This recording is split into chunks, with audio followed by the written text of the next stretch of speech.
Hi, in this video I'm going to introduce you to the Days of Pain dashboard and show how it can be used to analyze Boston's 311 data. Days of Pain is a measurement between the opening of tickets and the closing of tickets. So if you look at the graph at the top of the page, you'll see that across the city, abandoned vehicle tickets have spent the most time open in aggregate than any other ticket type. And if you continue to look at this graph, you'll see that streetlight outages, sign repair, tree maintenance requests, and graffiti removal are next in line. The next graph shows excess days of pain. Excess days of pain is a per capita measure. It shows the days of pain one would expect if the number of days of pain were distributed equally among the city's neighborhoods based on population. So in this initial view, you can see that Dorchester and Roxbury are dealing with more than their share of pain related to abandoned vehicles, and that East Boston and the South End have their issues with graffiti. Finally, we have a graph that shows the average time to resolution and the total of numbers of tickets broken down by neighborhood. Now let's use this tool to do a little bit of analysis. Say I have a particular interest in Boston's graffiti problem.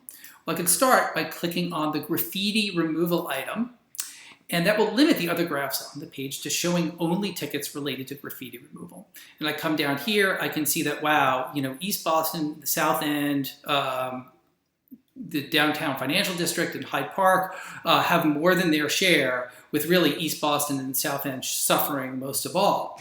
But I want a little more detail on that, and that's where I can scroll down to this final graph and just see what's going on. So it turns out that Dorchester, while having a negative excess days of pain, that's not because things are getting resolved quickly. It's taking a while for those to be resolved in Dorchester, but they just don't have that many tickets, particularly when considering the size of Dorchester. So on a per capita basis, they're doing okay. However, East Boston, not doing well either on the number of tickets or the time to resolution, and the South End also just has a lot of tickets and is doing a little bit better on the time of resolution, although 46 days on average is not great. So you can see here, if you wanted to tackle this problem, there would be a couple of avenues to take. One is really closing the tickets faster in places like East Boston, and then doing some preventative work in the South End would pay benefits. I'll scroll up to the top of the page, reset this graph, and show that you can also break things down on a neighborhood by neighborhood basis. So if I wanted to look only at West Roxbury, I could do that. I could limit my search to Roxbury and the South End to compare two neighborhoods and see how they're doing. And then with those filters in place, I could break it down by an individual ticket type. So there's endless ways of breaking down the data and getting a feel for how 311 calls are handled throughout the city. Please let me know if you have any feedback. Thanks very much.